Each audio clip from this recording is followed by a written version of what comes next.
Indian roads are seeing a rapid influx of high-tech electric vehicles, fueled by a massive spike in consumer interest.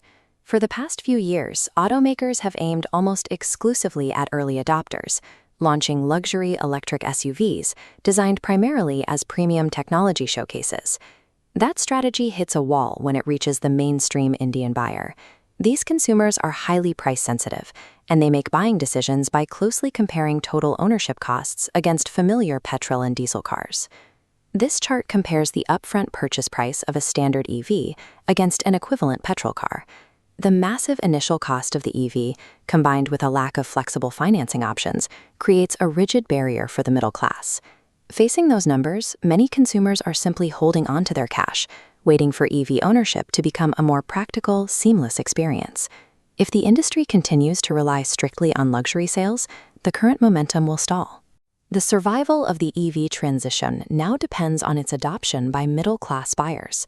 Automakers recognize this bottleneck, and we are about to see a wave of practical compact SUVs, hatchbacks, and crossover EVs hit the market.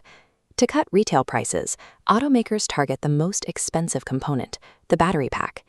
Kia's battery-as-a-service for Carens Clavis EV separates battery ownership from the vehicle, dropping the sticker price rapidly.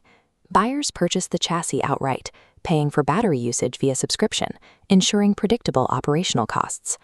By stripping out the battery's heavy capital expense and turning it into a manageable operating cost, automakers effectively bypass the buyer's biggest economic hurdle. Tactics like battery-as-a-service signal that automakers are moving past competing strictly on hardware metrics like top speed or maximum range. The new competitive battleground centers on delivering smart software integration and innovative financing and flexible ownership options.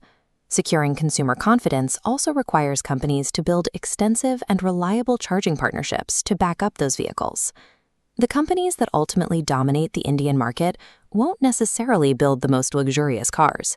They will be the ones that engineer the cheapest, easiest, and most accessible ownership ecosystem.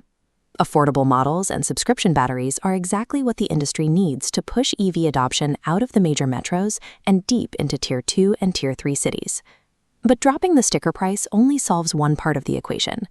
This map of India highlights a major lingering anxiety for buyers. While there are dense, solid charging nodes in the major metro areas, the connections along the highway routes are sparse and highly unreliable. Behind the scenes, the industry faces severe supply-side constraints, including limits on domestic battery manufacturing and a national power grid that requires significant upgrades to handle millions of new vehicles. An affordable electric car loses its appeal if the local grid fails to consistently charge it, or if owners fear attempting an intercity road trip. India's electric mobility movement is outgrowing its early adopter phase as mass-market accessibility becomes the primary objective. The trajectory of the next decade relies on a delicate balancing act. Prices must continue to fall while infrastructure rapidly scales to meet demand. If you want to track exactly how this balance unfolds, hit subscribe. We deliver real, no-hype insights and daily updates on India's electric future. Staying ahead in this transition requires a focus on these underlying ecosystem shifts.